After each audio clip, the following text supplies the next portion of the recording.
This conference will now be recorded. This conference will now be recorded.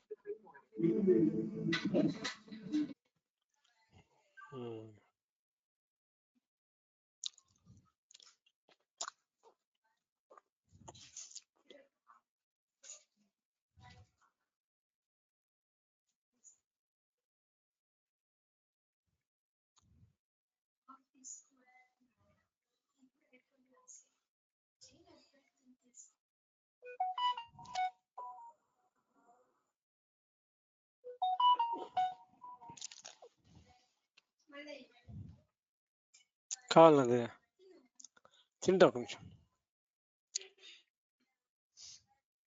2 minutes nice.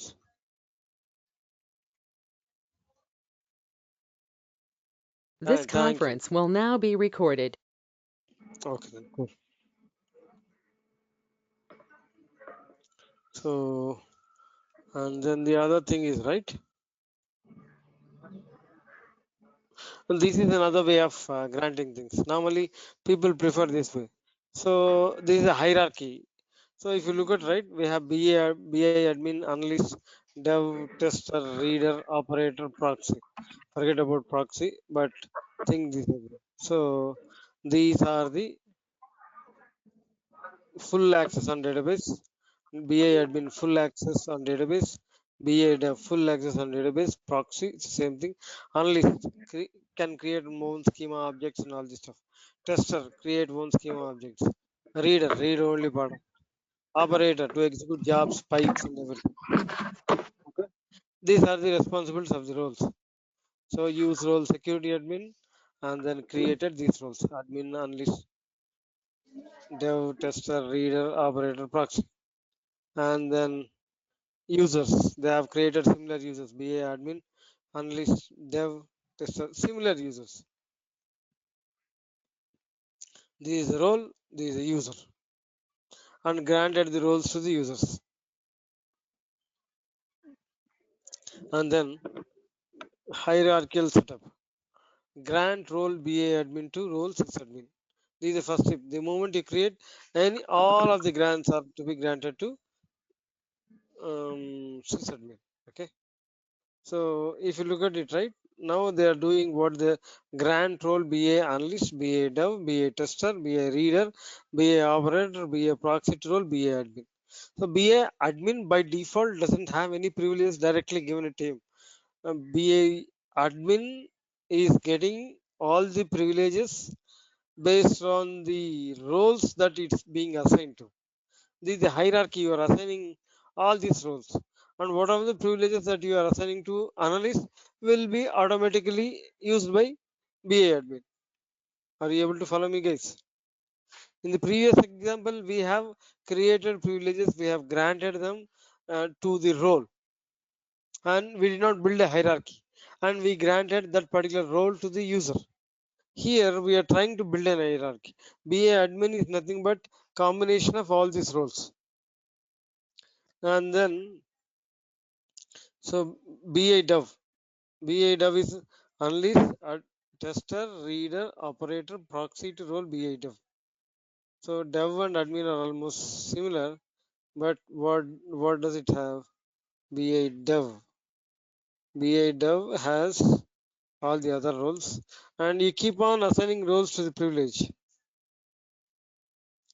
And if you BA dev has access to objects created by all other roles except of BA admin. That is the reason they have given. BA proxy has access to all objects created by all other roles except BA admin. BA dev. BA analyst have access to objects created by BA tester. So PA tester to role BA analyst.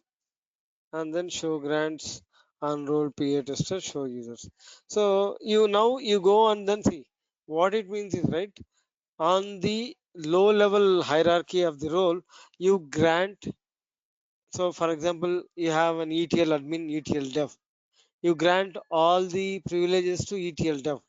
There might be some privileges you can directly grant it to ETL admin. So ETL dev will have some roles. ETL testing will have some privileges, and these two directly given it to ETL admin, then he will be able to monitor all this stuff. Instead of directly granting to the super role, you on the low level roles you grant privileges and grant the role to the super role, so that the admin role or the super role will get all the privileges in the mode of role hierarchy. Are we clear?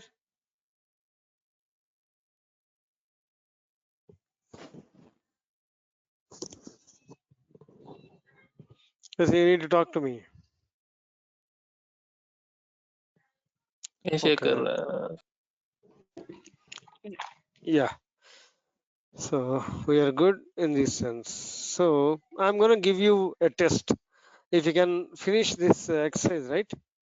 Then I think you will be able to 80% of you can understand what the privilege is, how you can do it. Create a user. How do you create a user? The next chapter is user management. I'm going to show you that, but until then, hold on your thoughts. You can create a user, and then the user should access your. So you would have already created a database called SFDB or SF schema and all this stuff, right? You would have your own schema. These days you'll be working on them.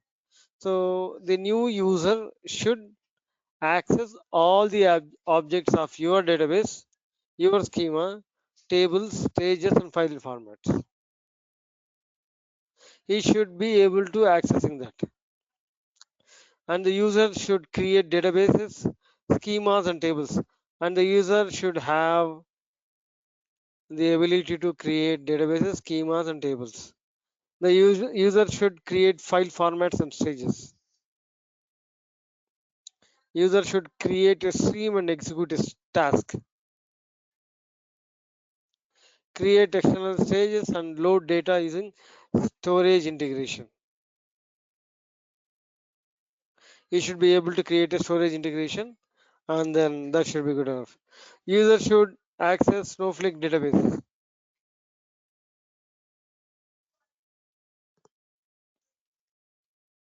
and grant respective rules for accessing the below.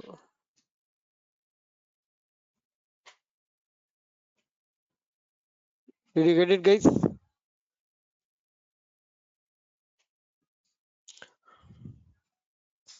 Instead of user, I can say role.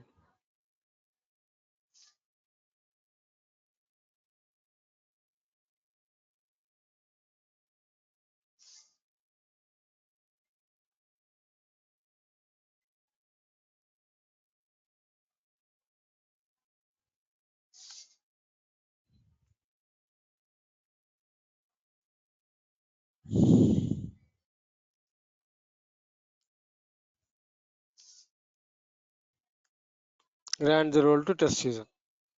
Okay. This is the exercise. If you can finish this exercise, right, you're perfectly good.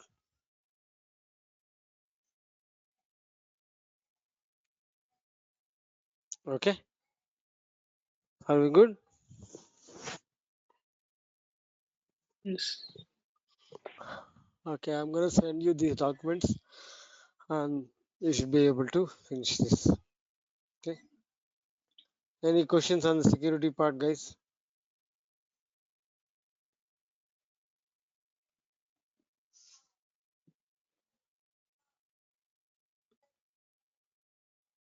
As of now, we don't have any questions.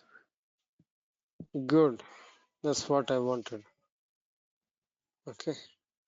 And then the Sir, next thing is right. are you are you Huh? not creating that admin roles and all?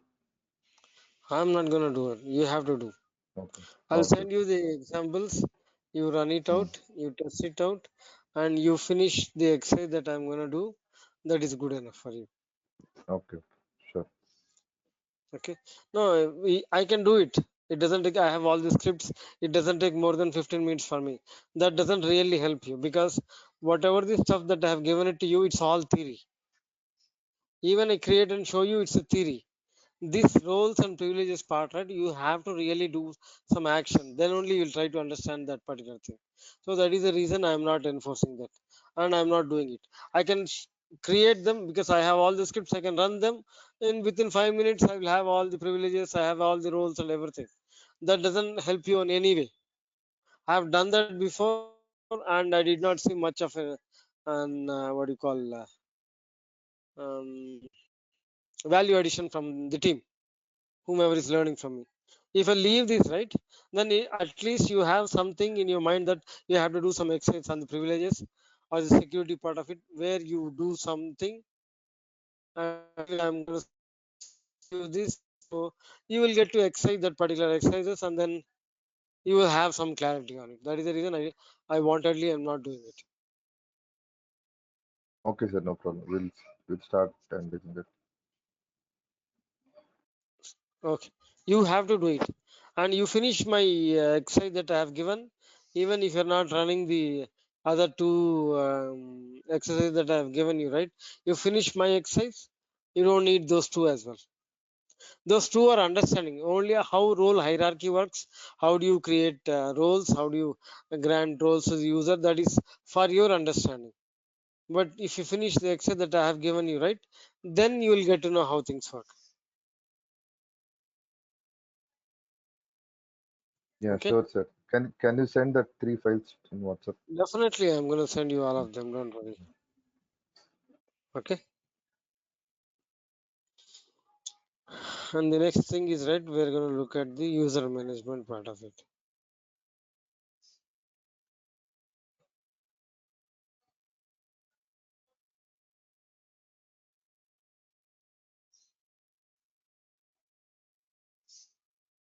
So what is user management?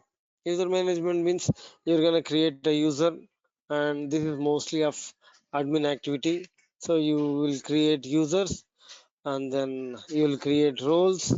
You grant roles to the users, and these are stuff. And there is another specific user for running your jobs. All the jobs will be, so if you're trying to run your jobs, right, they're running in the background. There is no interactive. Every time whenever you want to submit a job, you don't pass the password manually. The password has to be read programmatically, and then the job should finish, right?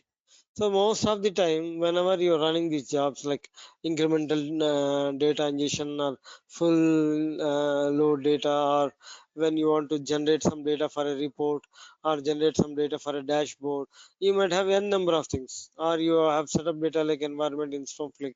You want to populate all the data. So there is a schedule, and when you want to run this, right, the scheduler, you might use a third party scheduler, or you can use a task. Most of the time people use third party schedulers because they already have the schedulers with them with their previous environments, like Tidal, Control M, job stats, job scratch, or something. So there are many of them, third party tools that you can use and then run. So these are the stuff that helps you to automate your jobs in the background. But when you are trying to run a script in the background, right, you should have a connection to Snowflake, mostly of SnowSQL. And when you are trying to connect to Snowflake, how do you connect? You cannot enter the password when you are running things in background, right? So it has to programmatically retrieve the password, and then use that password and connect. And that particular retrieving the password connecting is, that particular setup is called service account. Service account has all the privileges, and they are very powerful because they can insert data, they can delete data, they can use any role, because all the jobs are being done in the background. Means if you want to insert into one table and one role has access, you want to give privileges to service account.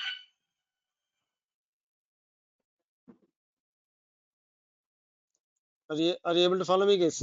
Service accounts are very powerful, so you have to be very careful with service accounts, what privileges you are giving, and then you have to set up a service account.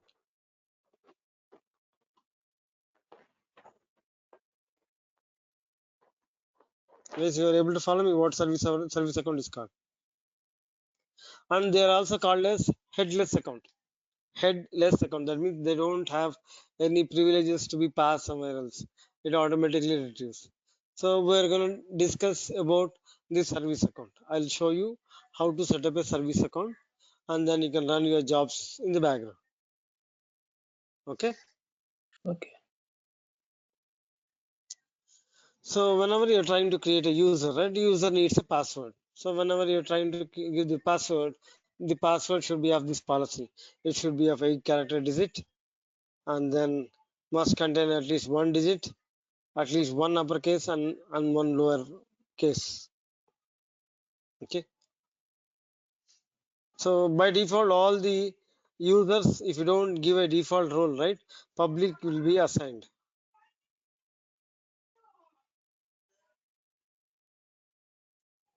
Okay. And then so the users can be created from web UI or from the using the SQL command. And the user creation is done by which role? Security admin or user admin or account admin.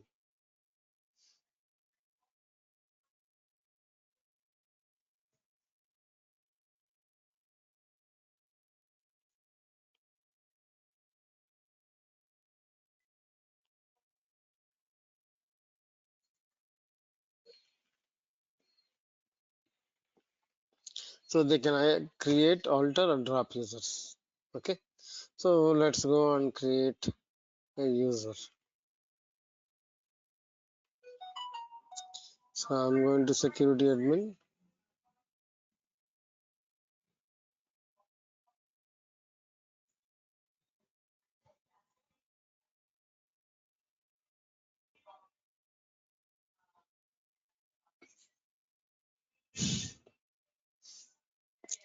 Account.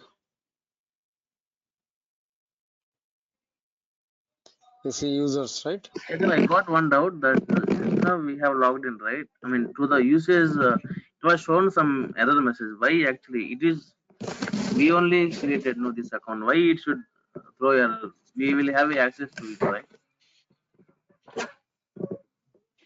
No. You mean the moment I use security admin and clicked on the account tab, there was an error message, right? Yes, that's one. Is that what you're That's what I asking me? was. Yes. Yeah, because Even if security you did doesn't not admin does reset, not have. so the yeah. Yes, and I'll tell you, security admin doesn't have the privileges to look at the bill usage part of the account. Not authorized to manage this specified object. That means only account admin can take care of the usage. You can look at the usage of your account, storage or compute credits if you are logged in as account admin. But security admin doesn't have access to this tab. There are multiple tabs, right? It doesn't have access. That is the reason it throws you an error here. That is right, but why we should have this usage in this case here? Otherwise, See, the reason is right. Then you have to go and manipulate the account tab, and whenever it is security admin role, you have to take out this particular tab and show the other things. So when they develop something, right, they have to filter out. Whenever you select security admin, they have to take out this tab. So instead of that, they're using the same tab and throwing it. It's a matter of convenience for them. Apart from that, nothing else. otherwise, I mean that higher level. I mean, security admin, right? Account admin can give a access to security admin to look at this. Is that maybe the reason? Sorry, come again. What was that? Account admin can give the access to security admin to check the usage Yeah, that here. can be I done. think Yes. Yes. So if you can maybe that is give the case. input, that is also possible. Okay. Guys, all of you can hear me. Yes, Shekhar. I can Yeah, able. Santosh. Yeah, Santosh. I think you are able to hear me now.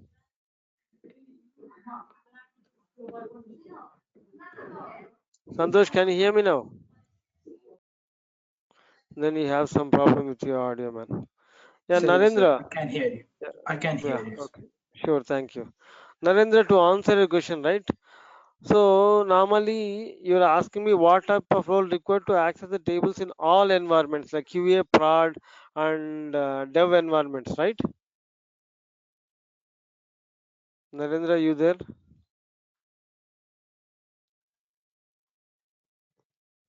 Can you hear me? Are you on mute?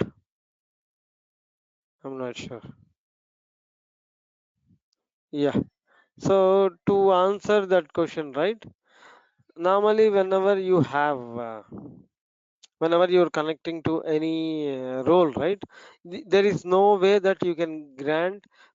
Then you have to grant privileges to the same role. Grant all. So this is how it is, right? Let me show you.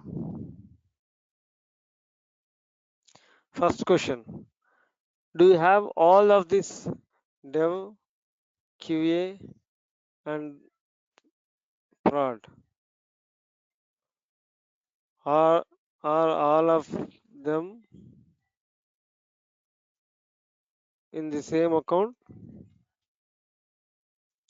or different account? Guys, do you understand what this is? Same account or different account? What is different account means? What is same account means?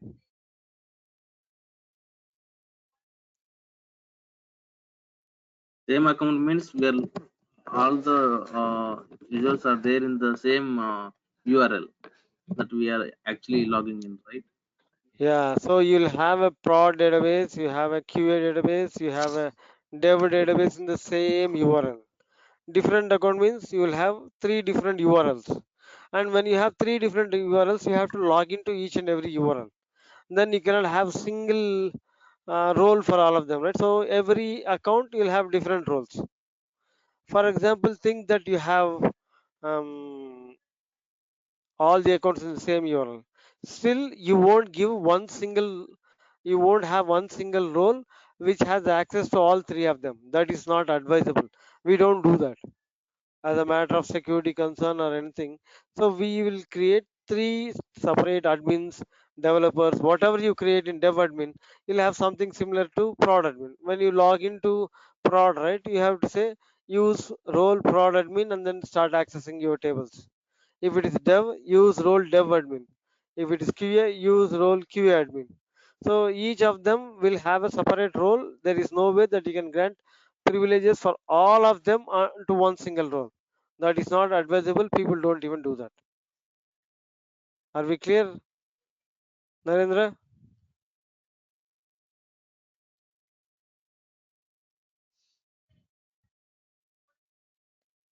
Okay. And then, yes. So coming to this one, right? We are trying to create some roles and all this stuff. So as somebody, so to answer this error thing, right? You can go and grant this billing information to security admin, and you won't see the error also. That can also be done. Okay. Okay, Shekhar. Okay. Yeah. So now I have a test user. I'm gonna drop this user.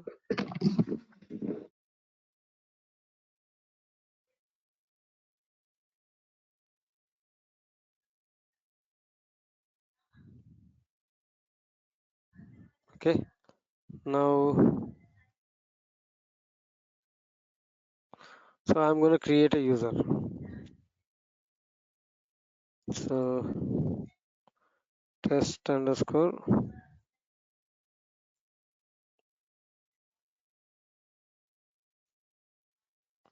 Okay. And then new password. Here I'm giving ABC, all small letters, ABC 123. Tab ABC 123.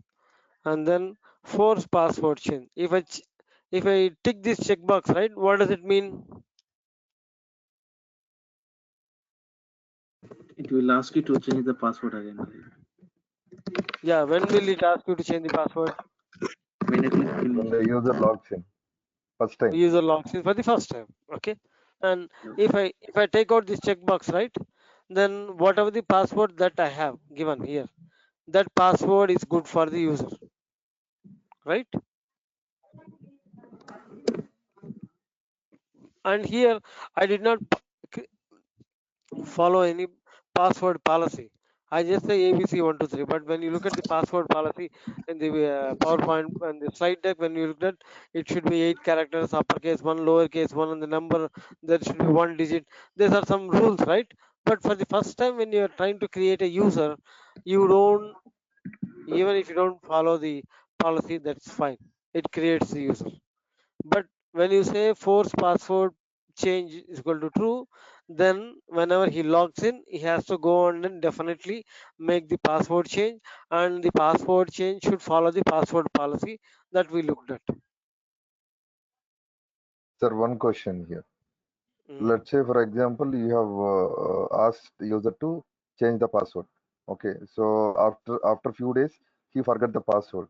Again, we have to mm, reset the password, right? At that time yes. also, we don't need to follow the rules. No. For the first time, it will allow you whatever you enter. The moment when you Okay. change, the reset the password, everything, then you have to follow the password policy. If not, it throws you an error. Okay. And then next. So what is the login name? And then you see a display name. So when you look at my user, my display name is smodem, and my login name is also smodem. Okay, and my username is also smodem. The username, login name, and then the display name, all three are same. But here, whenever you can create a different login name, different username, and different display name. So whenever you're logging into the Snowflake application, the URL, this login name will come into picture. I'll say test user. Okay, and the display name, I'll say test user. So if you go back and see, right, test underscore user capital letter is my username. Okay, so my login name is no underscore. My display name is space test space user. Can you see the difference here, guys? And my first name is test, last name is user. Email, what, and so email. Next, what is the default warehouse? I'm not giving any default warehouse, or I will say compute WH. And default namespace, I'm not giving any namespace, and I'm not giving any default role. If you don't give any default namespace, what is the first role that will be automatically assigned to the user? What is the role that gets automatically assigned to a user? Public, Yeah, public role. public role. And the moment you log into this, user logs into the account, right? He will have access to the objects which were granted to public. Like Snowflake sample data is granted to public, and DB util is granted to public, and there is one more database. There are three databases, right? They're all granted to public. So that is the reason he'll be able to access them. Okay, hold on here. And then the namespace, I am not giving anything. Default role, I am not giving anything. And I go and see show SQL. Create user test user password. So and so login name is equal to test user. Display name is equal to test space user. First name, last name, default warehouse compute average. Must change password is equal to true. Okay. So I'm gonna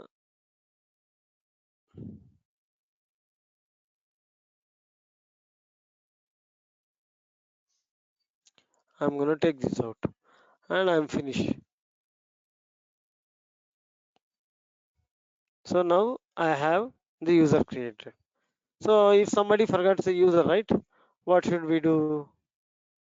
You can come here, reset password. When you are trying to reset the password, you have to follow the password policy. Only for the first time, it doesn't allow.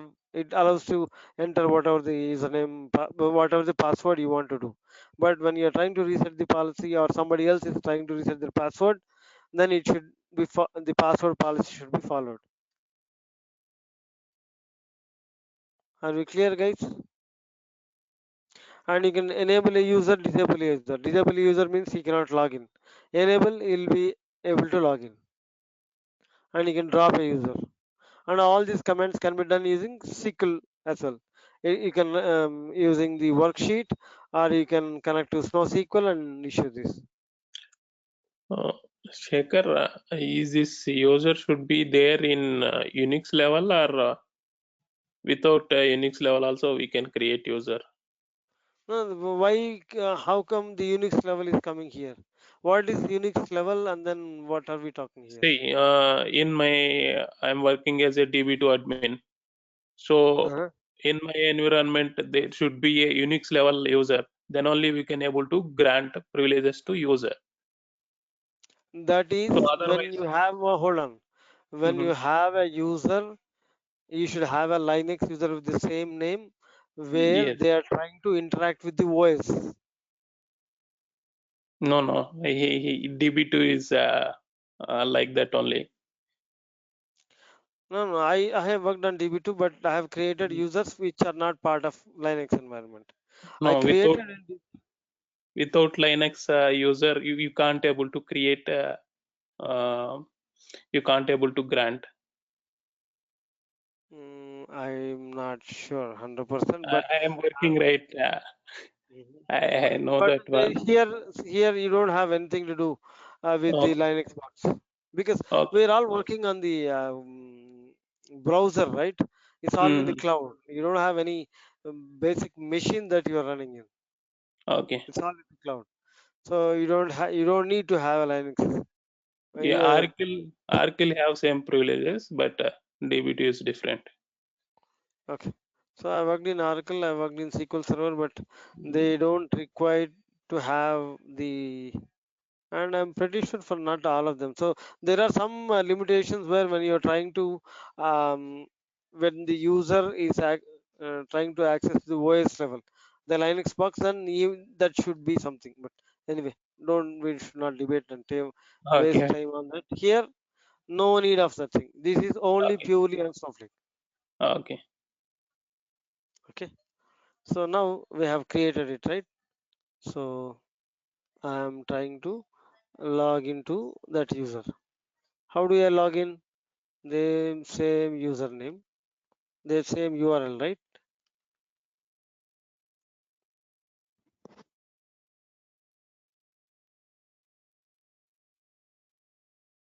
So what is my username? Login name? Test underscore test user is my, and my password ABC123 login.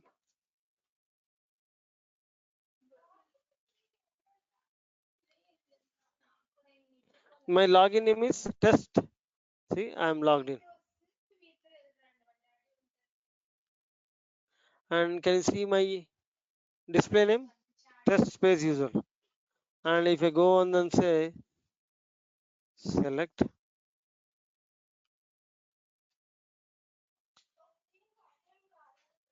current user.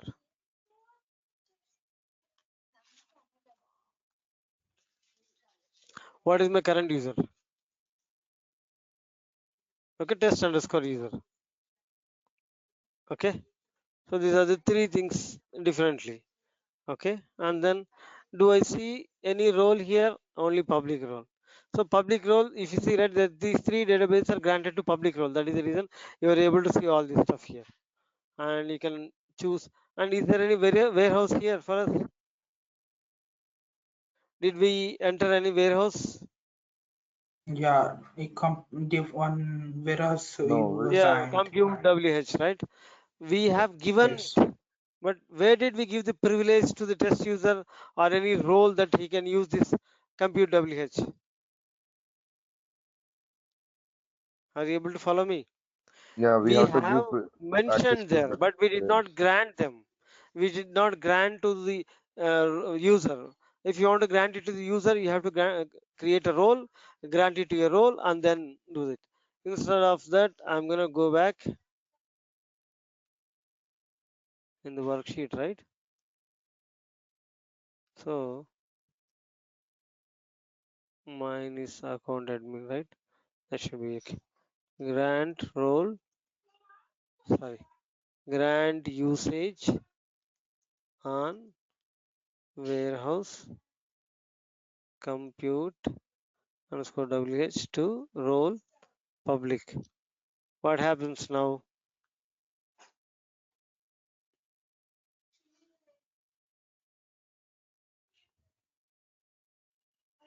So I'll go back to this. I'll open it from a different browser, right?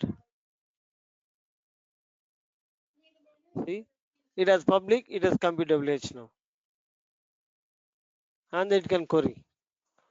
Or you have to create a role and grant that role to test user so that he then he has to go and change the role, and then he will be able to access compute WH. Are we clear?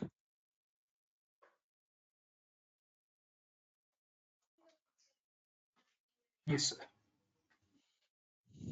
Okay, this is pretty much about this stuff.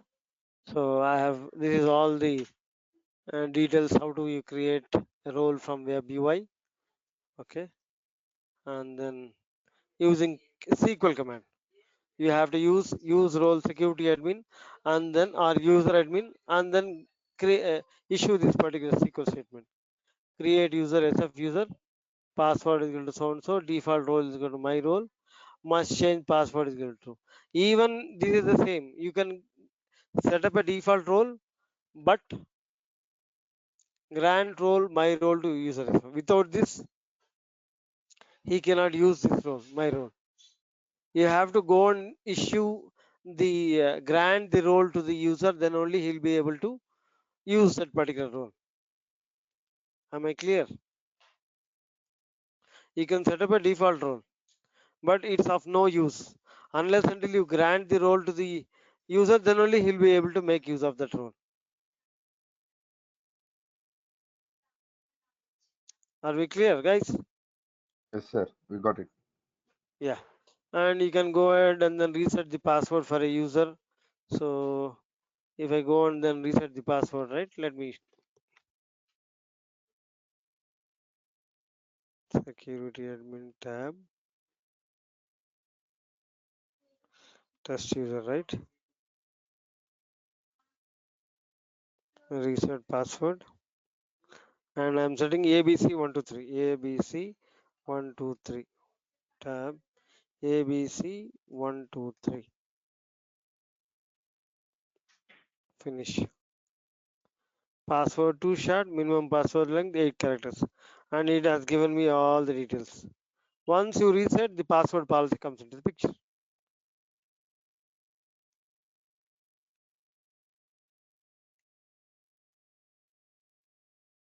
Okay, now I've given a complex password, now it's okay. Are we clear? And you can use the SQL statement, alter user set password, must change password is equal to true. The same with if you reset the password from SQL also, if you have not as per the policy password policy, it throws you an error. And there is another thing, alter user reset process. This is much more handy to you when you're working, right? You don't need to worry too much about this one. So use role security admin. Okay, alter user reset password. What did you see here? It gives you an URL. You go and click on that URL, it asks you to reset the password. What is the password? Reset the password. Confirm password. So you don't need to worry about what was the new password, old password. You generate a URL. How do you generate a URL? Alter user, username, reset password. That's it. you're not giving what the password is and all this stuff, it automatically generates the URL. You send that your URL in an email or ping him or chat him and give him, and then he goes there and he enters his own password, and that should follow the password policy. You don't need to set up a password for this. It automatically generates the URL and you can do that. Are we clear? Alter user username, reset password. Here alter user username, set password is equal to so and so, and you have to give must change the password or not. Here you are typing reset the password, that's it. And this particular URL is valid for 4 hours.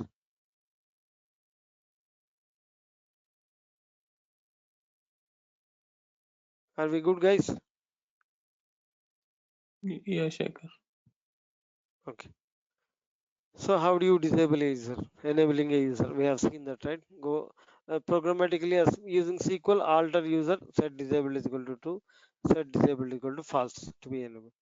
And then you can set parameters for users also.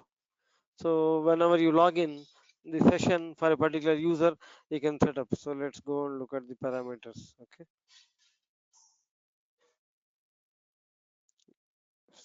Use role.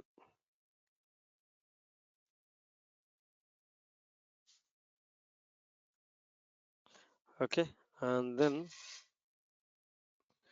show parameters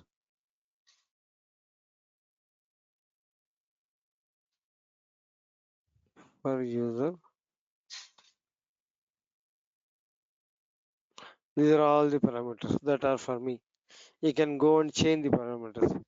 Alter user, this is the parameter that you can alter user, SF user, sorry, alter user, username set, and these are all the parameters that are set up for S modem, and you can go and change and do all kinds of stuff. So these parameters are for user level. There are parameters which are an account level, which are in session level, and these are for user level. And you can go and change. For my user, auto commit is equal to true. So that is the reason if I run any DML command, it's automatically committed. When alter user set and then whenever I'm logged in, right, then my you have to explicitly go and commit the statement. So you can modify your parameters and then change accordingly. Okay. And one example is right, set client session keep alive is equal to true. That means by default it's there for only 4 hours. So when you connect to SnowSQL and if you leave it like that overnight, when you come back in the morning and connect, it asks you for a password and then you have to enter. So what if you're running some jobs and then after 4 hours it gets exited and you're going to kill the SQL query, right? So for that, if you go and say set client session keep alive is equal to true, then it keeps the alive, it doesn't disconnect the session. And normally for the Linux boxes where you connect and run your jobs and all this stuff, right, you don't want to disconnect the session, you use this parameter. Okay. And then alter user, you can unset the password, so bring it back to the default, whatever the parameter default value is, you can get it back to default. And you can drop a user. Okay. And that's it. Okay. This is the service account, and before that I want to show you something.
Okay, so I'm trying to use role security admin, describe user, test user.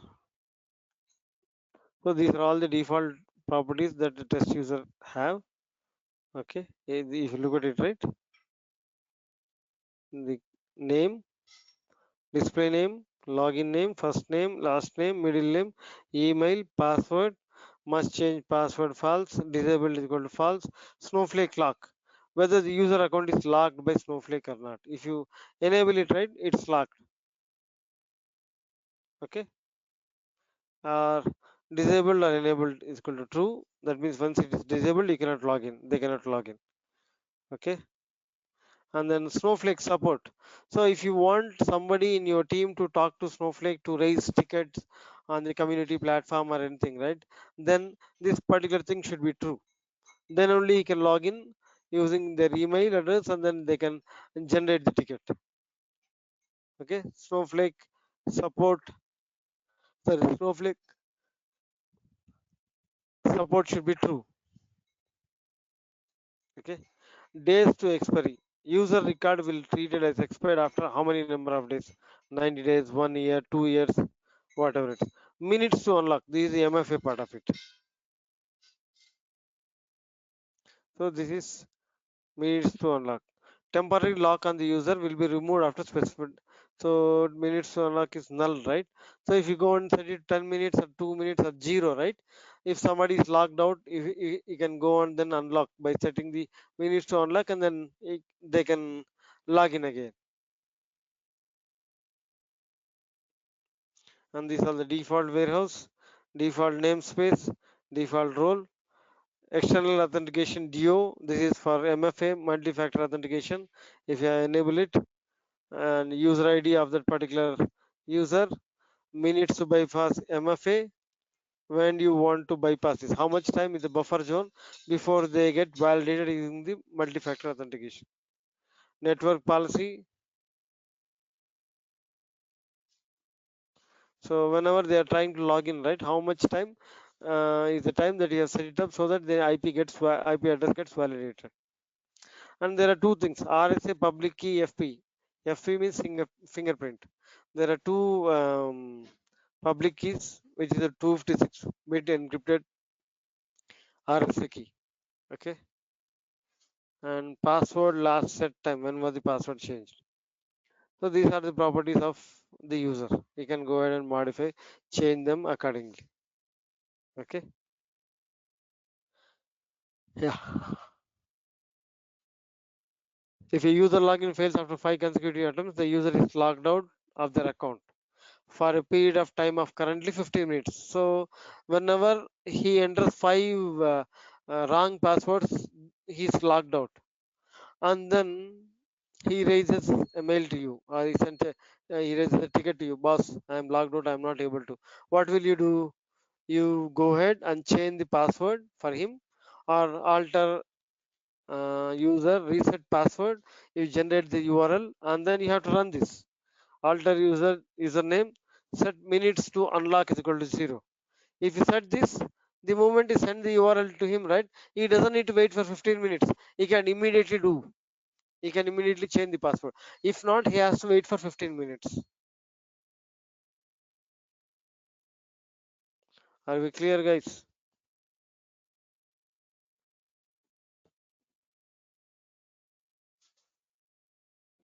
Yes, Shankar. Okay. Sir, default value for minutes to unlock is 15 minutes. Huh? Yes, 15 minutes. Okay. Okay. Got And it. these are the questions that they normally ask you when you are working in an environment or if you are being interviewed for an admin position. How do you lock? How do you unlock? How do you reset the password? These are the day-to-day issues, right?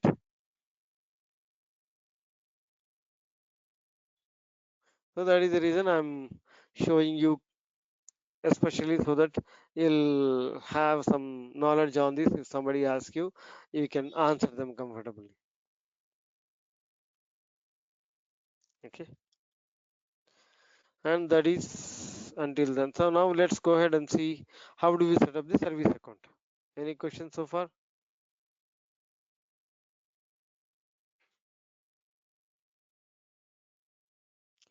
So service account normally work with the I Sir, showed you question. RSA. Sure.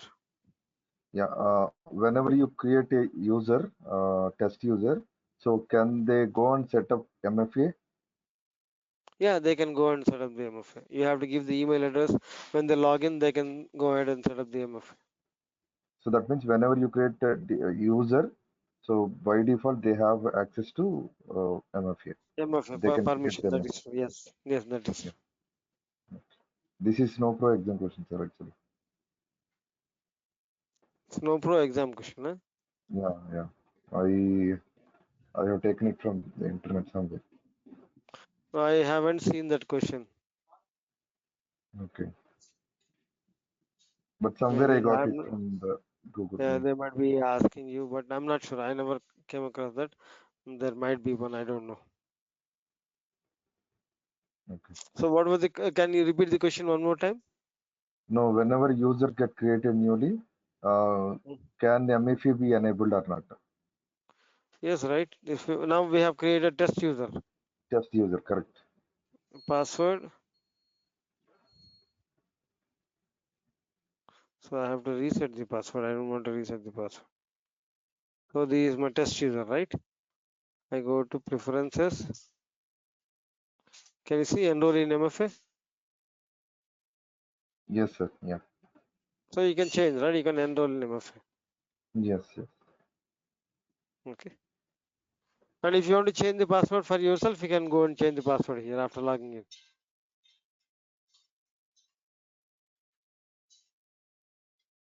Okay. And then what else? So now let's talk about service account. How do you set up the service account and all this stuff? Service account normally works with these two keys. First one is RSA public key FP fingerprint. So for that, right, you have to generate a 256-bit encrypted key, and then you have to assign to the user, and it uses that encrypted key and then logs into the system. But so for that, there are a series of steps. First thing is right to generate a 256-bit encryption key, and the algorithm they do use is RSA algorithm. So there are some people who has generated this RSA public algorithm that is public, free for everybody. You can use that algorithm for generating a 256-bit encryption keys. Okay, and then so using that, when you want to set it up, right, there is a software called, there are a couple of third-party tools that you can run, but most generic one is OpenSSL, OpenSSL. Okay, SSL means secure socket layer.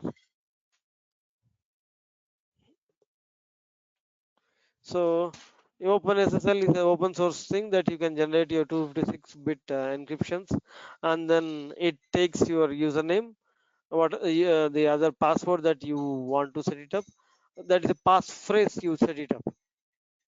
So and then generates a private key. Using the private key you have to generate a public key, and you have to assign the public key to the user. Okay, once you assign the public key, right, then it can go and then read and then connect. So there are two things you can, while you, let me show you, let's do this example, and I'll show you how to, what is the passphrase, where do you keep it, and I've given you correct steps of how do you create that OpenSSL. And once you are trying to after the downloading of OpenSSL, you have to install it, and it's open source software library command line tool.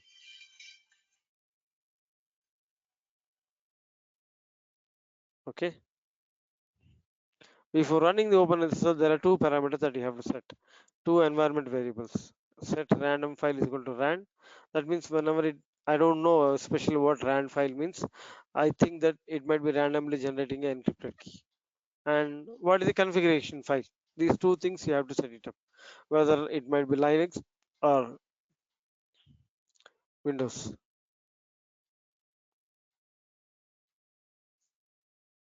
Okay. cd /cd open. I have SSL dir.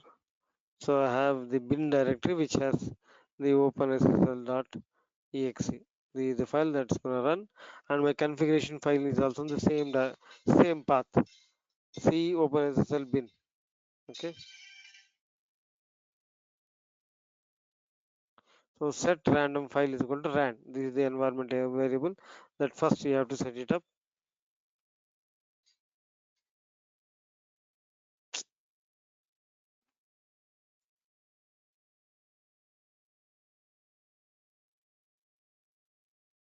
Copy. Okay. Echo percent ran file. In Linux it's dollar land file. So that is the parameter. So rand rand. She went and then she came went back, and then I'm trying to set the other variable open. So this is where my OpenSSL C OpenSSL bin open. So it's in C OpenSSL bin, and I have this OpenSSL.cnf configuration file. So the same thing with Echo. Okay. Those are default files, sir. Whenever we install, we'll get those files, sir. Yes, sir, these are default bin files that you get it. Okay. Okay. You won't be having RSA key 8, RSA key pub. These two will not be there. I have generated it before, a private key and public key. That is the reason it got. So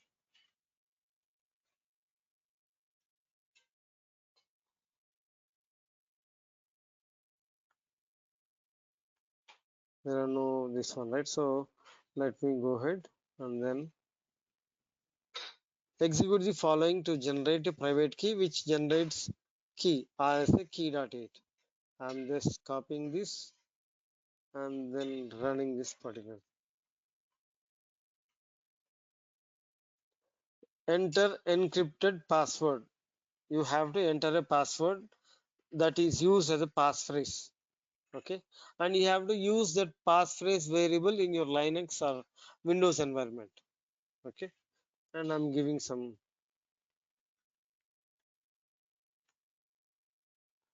verify the encrypted password.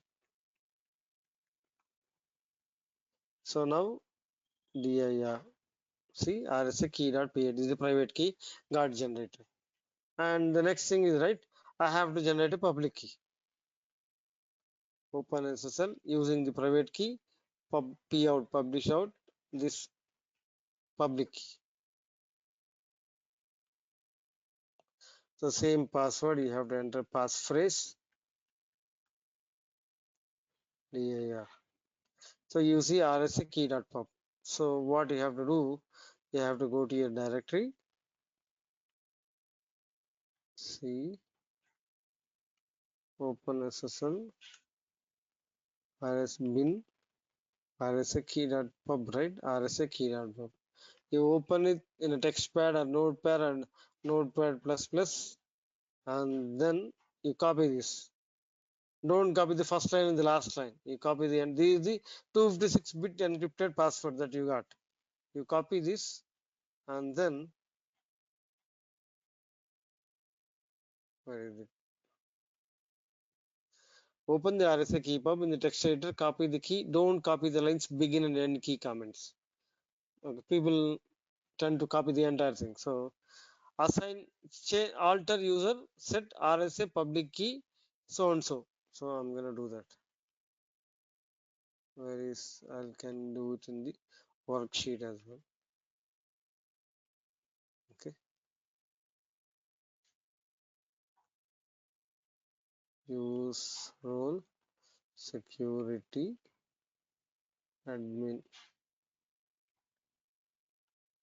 alter user test underscore user set RSA public key FP. This is the old one. It was previously public key. Now they modded to fingerprint. fp is equal to quotes. I pasted it.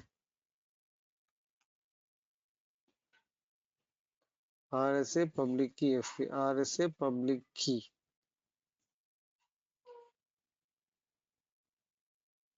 Not sure. Yeah, say RSA public key is still the same thing. Okay, so now you got these details, right? So now this particular user is set up with this public key. Okay, and then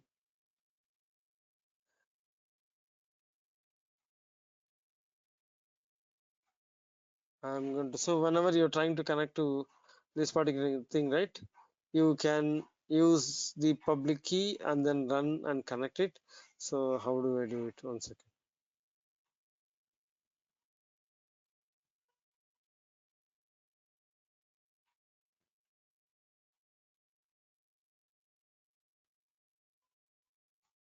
So I have to save this NoSQL private key passphrase. What are the passphrase that I entered while encrypting that one, right? That needs to be a variable in your environment, whether it's Linux or Windows. So when you're connecting it, you can connect in the session. You can set this particular variable in the session, or you can go and make it as a global. What I have done is, right, environment variables. If you see this, right, Snowflake private key edit. This is the password that I have set it up in the environment variables, and it's already the same thing. I use the same thing, so I do have this set it up. So I don't need to set up one more time. Or in the same session, you can in the same sequence, this command line session, you can use this set snowpipe private key password is equal to so and so, and then it should be good. Now I'm gonna use this particular command to connect to Snowflake. Okay, what is my account?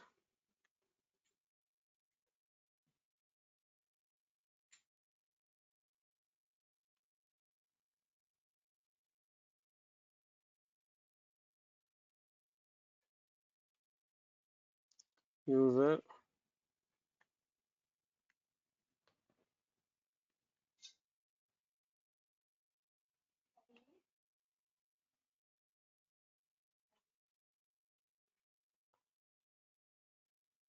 So private key path.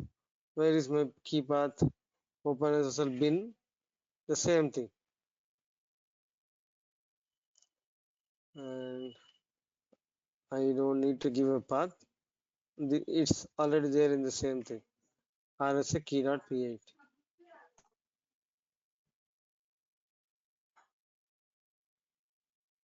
So this key is in the same path. See OpenSSL bin, right? You see OpenSSL pub. Failed to connect to the DB. JWT token is invalid.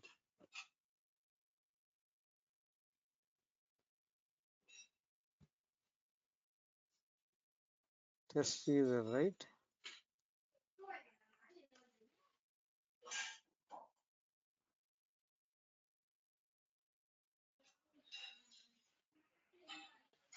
That you have given that key in the S modem user, not in test user.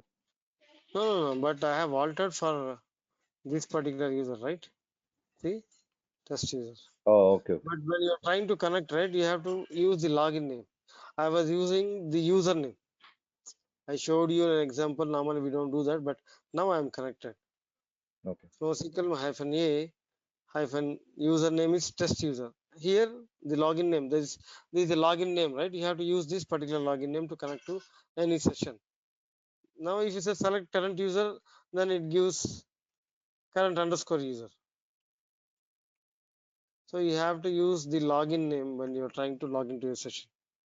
So I've used test user here instead of test underscore. I have given this, and I have the key set it up. So it did not ask me what is the username, password, and everything.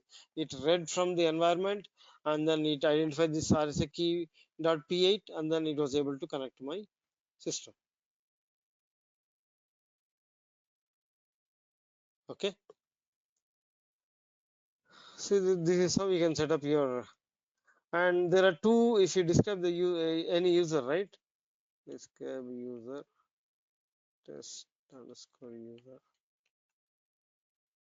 So there are two passwords, sorry, two fingerprints, RSA public key FP, RSA public key 2FP. So when you want to set up another, you can generate another passphrase and then keep that passphrase, or for the same passphrase you can generate another 256-bit encryption. Whenever every time you run it, right, it gives you a new because it's random, right, it gives you a new 256-bit encryption, and you can assign this. So normally what happens in a service account, every 3 months they tend to change the password. So the time for expiry of that particular, we give a 3 month period. So after 3 months period you have to go and reset. So if you have given this fingerprint RSA public key with one password, the one key, 256-bit encrypted key, after a month or so you can go ahead and change this key too. So even though if you haven't finished in 3 months, it goes and uses the second key to connect to the account, and that will be there for the number of days that you have given. For example, January 1st, you have set the password and you have given 3 months, January, February, March, or 90 days. And then on February 1st, you have set the RSA public key 2. So public key 2 will hold for February, March, April. So you'll have 1 month of time. So even though if your password one public key is expired, it still lives on as a backup option, as an insurance for you. So if you forgot also, you have to go, you have a buffer of 1 month and you can reset your password. If both of them are expired, you will be in trouble. And for our scenario, both of them got expired and we have to babysit the entire system for 3 to 4 days. We have to identify what are all the background jobs, and some of the jobs were partial, because if the job is running it gets finished, and when it tries to connect for the next frequency, right, it fails because the password was changed or expired. Then the data in the source might be different, and you have to see what the job is, whether, and you have to talk to the functional folks, because you are an admin guy, right? You don't know what that job is going to do. Where is it trying to pull the data from?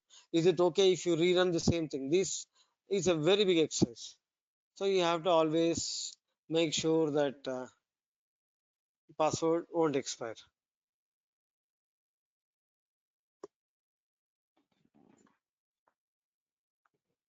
Okay.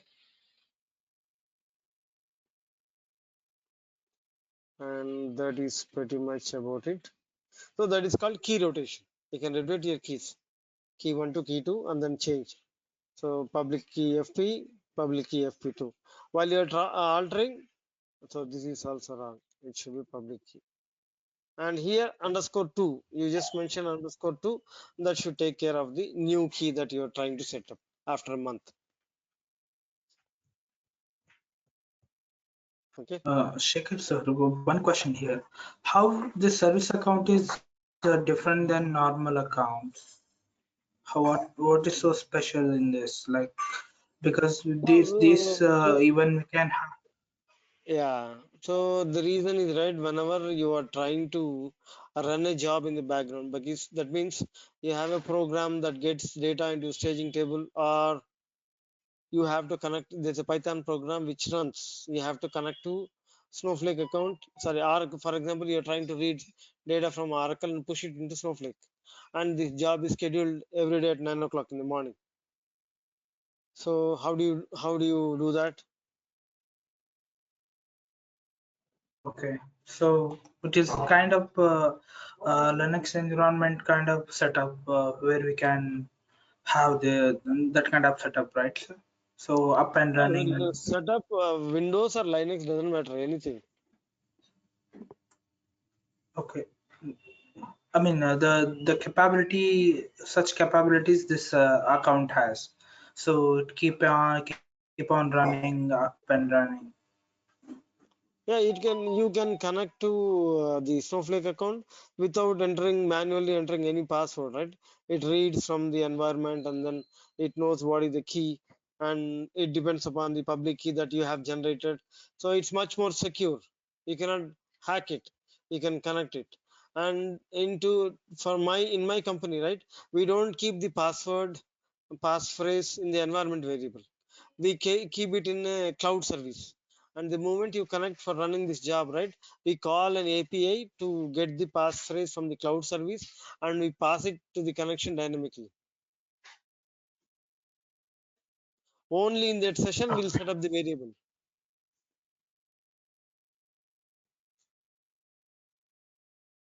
Okay, sir. You cannot even trace that session and then look at that. It's kind of little much more complex. Sir, everybody can access this account, whoever user for main account, for dev account and create. No, that this particular role which you use for your service account, this is a very powerful role, right? Reason, whenever you see, if you have 10 departments, 10 departments are setting up 10 different jobs running in the background, then what should you do? You will be assigning privileges on those functional tables or databases to one single service account, which goes and connects and then runs the job. You might create 3 to 4 service accounts also. It's up to you. It's just a maintenance part of it. But this is also a one of the user in main account, right? Dev account, right? Yeah, this is Dev- also a user. You're Okay, trying to create a user, or okay, you create a user and then associate a role with it. But the user is, you're having a public key so that it doesn't need to go back and then it doesn't manually ask to enter the password. And you have to mm, grant the roles. So normally user service account you'll have only one single user, or it's up to you. If you want to have multiple users, you can create them. If you have 5 departments, you grant all the roles of these 5 departments to this user. For example, admin guys have all 5 department admin roles. You grant it to one single service account, and the service account will have all the privileges to do inserts, update, deletes, truncates, everything. Powerful. okay. Generally, when we run jobs with our user, so our user doesn't have privileges to do DML all operations. the all the schemas, all the databases, whatever. So this is, Yeah, so so that's why. yeah, Okay, you okay. have We to will use configure service this account. such a way, what are the jobs that you have to run in the background, right? And then those particular set of roles or privileges should be granted to the service account. Yeah, yeah, yeah. Got it, sir. Okay. And the other part is, right, when you want to connect Sir, to the Sir, same one more thing. generally who will be sorry, sir. Generally who will be assigned to this role in terms of production people or dev people production, or whoever the Application. yeah, of course. senior admin guy or an architect who tells the admin to set up this thing.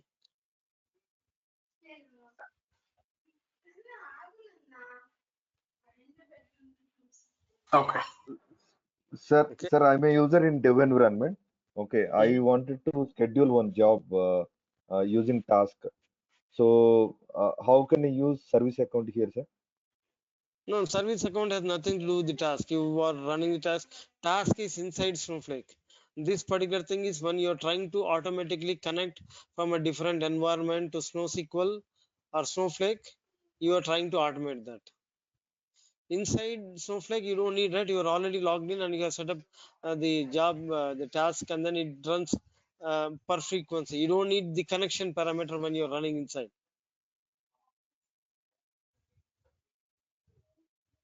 Are you able to follow me?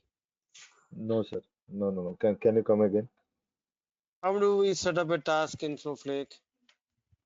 So we'll create a task and we'll write one SQL command How there, do sir. you create it? How do you create a task? Using SQL command saying that That is create task how do task you name. where do you issue SQL commands? So in my username, Basically, we will this log in and W. then we will create note. Yes, you will be logging in. While you're logging in, who is going to enter the password? I'm going to use the yeah. I'm going to Yeah, give so the now password. you are in the system. The task is inside Snowflake. And this job that we are trying to set up the service account is here. There's a Python program which connects to Oracle, gets the data, and then inserts into Snowflake. When it's trying to insert into Snowflake, which is running every day at 9 o'clock, how does it can connect to Snowflake? You cannot go and manually enter the password in the background job, right? Yeah. There's a I Python think they, program that connects automatically.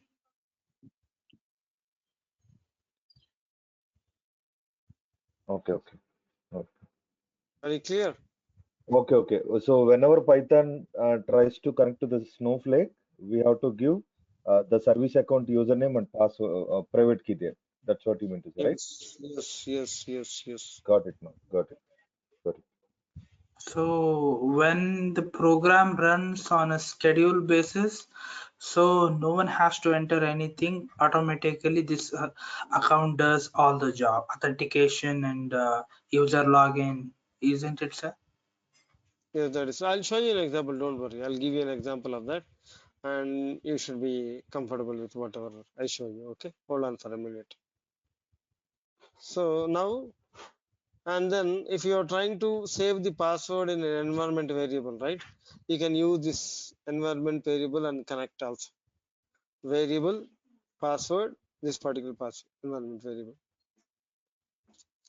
And then when you have set up the single sign-on, when you have a single sign-on, when you're trying to connect to SnowSQL, what happens when you're logging in a web UI in single sign-on? The moment you enter a username password, it takes you to third party where you enter your email ID and then password, and it gets authenticated. There are two multi-factor authentication, right? There are two places where you get authenticated. But SnowSQL, even in MFA, when you have seen, right, when you enable the MFA, it waits for the push notification or the SMS or whatever. How do you connect? It gets connected. But when you have enabled the single sign-on, right, then it needs to connect to the identity provider, something like the Okta or Microsoft Active Directory, where you enter your username and password. In those scenarios, you need to give like this: NoSQL -a account name and hyphen authenticator external browser. If you give this authenticator external browser, if you have a single sign-on enabled, right, it will open a browser for you, and you can enter the Okta account or AD or whatever the single sign-on validation thing that comes up, right? It gets opened up in another browser. You can enter the details there, is email ID, password. Once okay, and then the control automatically comes back to your command line. Are we clear?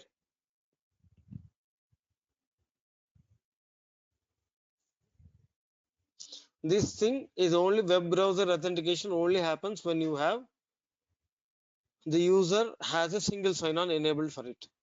Single sign-on normally when you are in the browser, right? The moment you enter username password, it opens another browser where you can enter your details. That is much more easy. But you are in the command line. When you are in the command line, you are not entitled to open other browser, right? You don't. There is no way that you have to tell to the command line at least to open another browser. That's what we are trying to do. I want to authenticate the single sign-on using an external browser. You use this command when you have single sign-ons to connect to SnowSQL.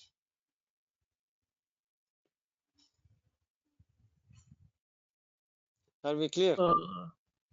Shaker, then command line also we can use this command, so that it will Yeah, open in command lines external you browser. have to use this SQL in command line only. SnowSQL, where do Okay. you use it? That you use it Okay. in command line only, right? Yes. And then we have seen the key rotation part of it. So this is pretty much about this one. I'll show you a Python sample where you can connect using the key, right?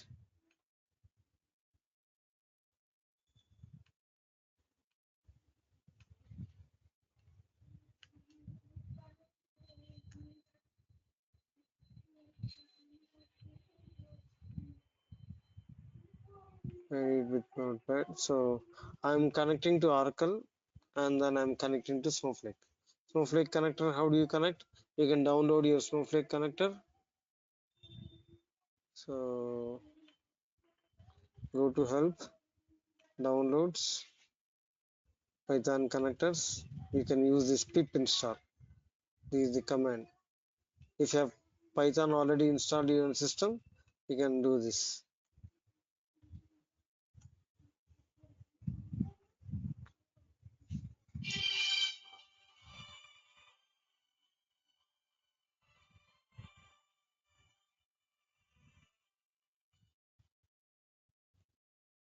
Okay, it's not copied here properly.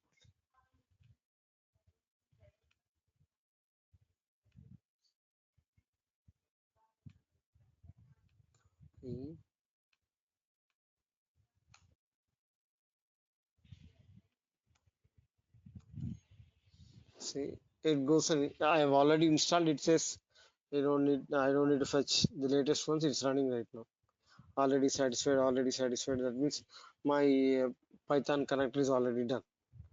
That is, whenever you're trying to connect, you can use this import Snowflake connector. Now it works for you. This is, you have to import a library called CX Oracle for connection into Oracle. And these 4 1 2 3 4 statements, right?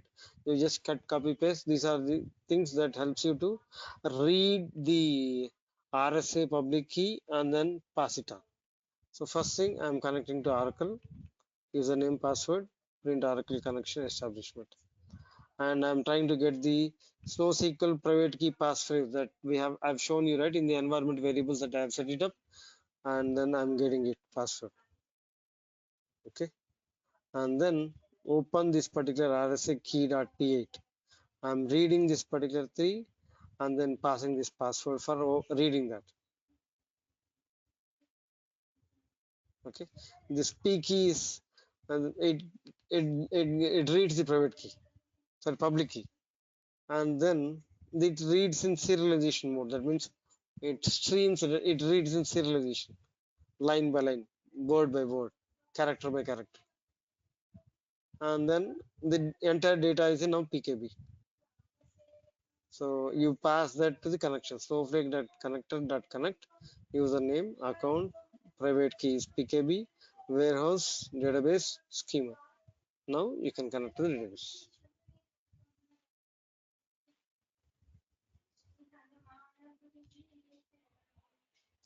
Understood how you can connect to using Python, reading that private key.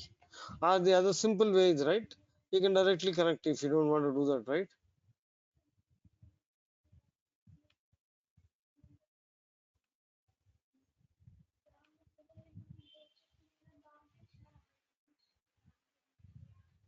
Username, account, password. Just enter the password, whatever the password that you are using for this particular user. Warehouse, database, schema. That's it.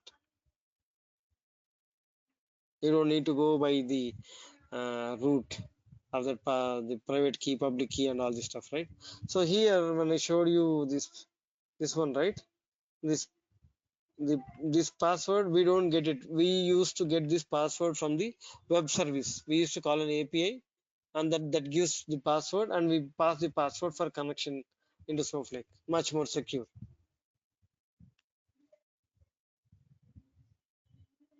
We don't keep them on the Linux environment because Linux admins might have access. And so if you put it in the service, in the web service, you can call them.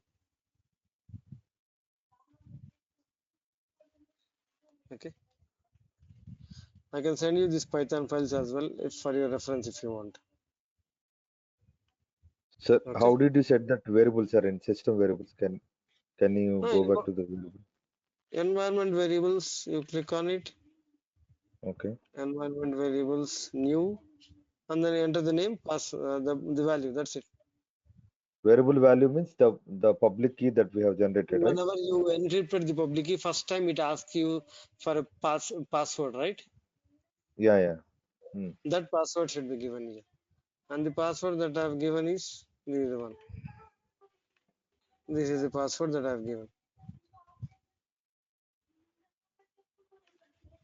No, password we have to give or key we have to give. I mean, No, public no, key we have no. to give. Public key you don't need, because in public key it goes and reads from that particular path. Okay. If you go through That my slide, right, I've given each and every step clearly. You should be good. that means we are exposing the password, na, sir. So somebody can come and see the variable value, right? Yeah, you can see the variable value, but how do you expose the path, right? Path is also the user driven in the Linux box, right? Only the users who has this particular thing, they can only connect, right? Whenever you're connecting into Linux, and whenever you're running from your job, control M or any job, and this particular user will only have the access to that particular file. So you have to set up an Linux based security as well. Okay.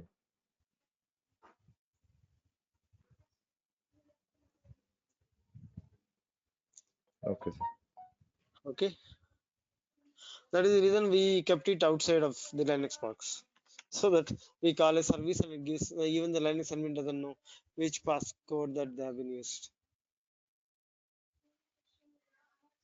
At the end of the day, if you make your life more complex, if you forget something, if you want to reset, that also a big problem for you, right?